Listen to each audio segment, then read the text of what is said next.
Olá, eu sou a professora de Lourdes e hoje nós vamos falar sobre a história moderna da contabilidade. No século XV, com o famoso livro do Luca Pacioli, a contabilidade ela era mais uma contagem patrimonial do que uma ciência propriamente dita. Embora existem registros que o método das partidas dobradas sejam bem mais antigo, talvez pelo século III já existia, mas o primeiro registro foi a partir do século XV. E tivemos também nossas escolas de pensamento contábil a partir desse período. As principais escolas de pensamento contábil foram as italianas e depois as norte-americanas. A primeira escola que foi considerada foi a escola contista. Foi a primeira escola de pensamento contábil. A partir daí, houve o primeiro movimento que reuniu contadores em torno de uma linha de pensamento organizados. Suas teorias foram praticamente inalterados até o século XVIII. Por esse motivo, dizem que esse período foi o período da estagnação, ou seja, a contabilidade ela parou. Para a escola contista, a contabilidade deveria preocupar-se com o processo de escrituração e com as contas e técnicas de registros. Podemos considerar esse período como período pré-científicos. Nesse período, teve grandes pensadores da escola contista, que dedicaram ao seu desenvolvimento, e um deles foi o Ângelo Pietra, em buscar as razões e conceitos em que não só colocava a fórmula, mas também ele colocava os atos de buscar novas fórmulas. Outro pensador foi Giovanni Antoni, que dedicou a contabilidade à indústria. Nesse período também houve a separação da entidade, que era a principal preocupação na época, ou seja, a separação da entidade com a conta dos proprietários.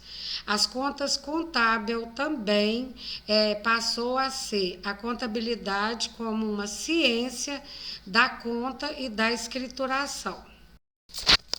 A escola personalista, depois de alguns anos também, a partir do século XIX, começou a ter vários questionamentos sobre a escola contista.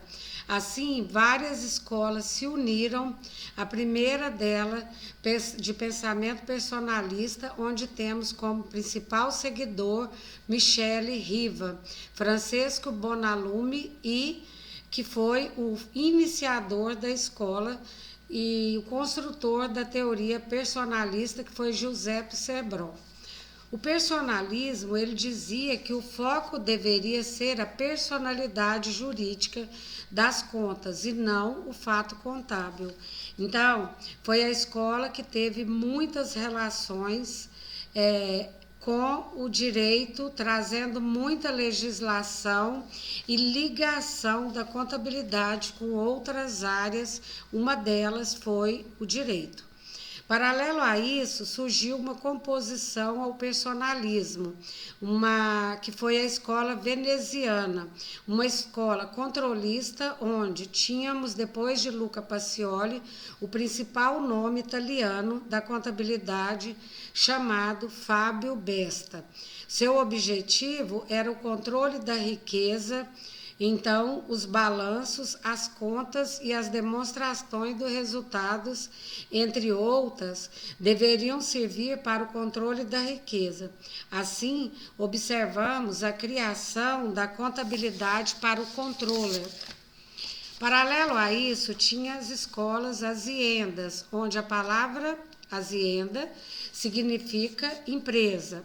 Seu principal estudo foi a ideia de que a contabilidade deveria ocupar-se das demonstrações e da gestão e não se resumir apenas em um simples método de registro. Um dos seus principais idealizadores foi Gino Zappa, ele que criou a escola aziendalista. Nós vamos falar também da escola patrimonialista. Essa escola, ela veio muito forte, depois principalmente da escola aziendalista. O seu principal indicador foi Vincenzo Mazzi, onde o patrimônio é o objetivo da contabilidade. E a escola patrimonialista foi quem introduziu o conceito de estática, aonde o balanço patrimonial e a dinâmica, que representa a demonstração do resultado, refere-se em si, onde conhecemos as contas do balanço e com a dinâmica, a receita e a despesa que evidenciamos na nossa demonstração do resultado. Já no século XX, houve um aumento do mercado de capitais, onde as escolas norte-americanas entrou com tudo. A grande diferença das escolas norte-americanas para as escolas italianas eram os relatórios contábeis e não os lançamentos contábeis. Essas escolas, elas trazem que a grande razão de ser ciência contábil está na produção desses relatórios para os usuários e não estudo de contas de patrimônios. Ela tem que estar voltada aos usuários das informações contábeis e não aos contadores. Ela tem uma visão oposta das escolas italianas. Ela é uma fase que a contabilidade se abre para outras ciências e para os usuários. E, finalmente, a contabilidade no Brasil teve o começo com a chegada da família real.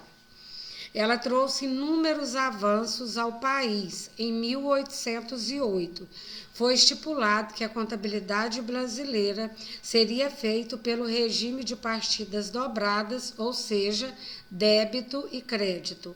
Até então, a contabilidade era muito mais para controles patrimoniais e principalmente controles tributários. Com a questão do ouro, do pau-brasil, né, e do café, ela era mais uma alfândega para a Receita Federal do que para a contabilidade propriamente dita. Aí ficamos com a contabilidade sendo uma coisa técnica, que você aprende mais com os antigos e você ensina os novos que vão vir. Então, toda essa parte da contabilidade mudou.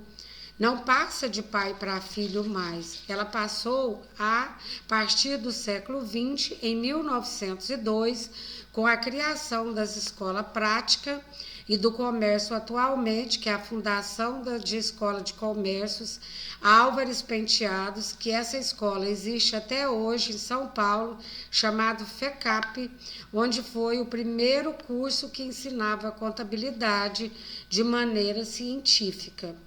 Em 1946 foi criado o sistema CFC-CRC, o grande impulso à contabilidade no Brasil, onde a contabilidade até então foi fortemente influenciada pelas escolas italianas e principalmente as patrimonialistas. Principalmente, né, essas patrimonialistas que até hoje elas estão sendo um marco dentro da contabilidade.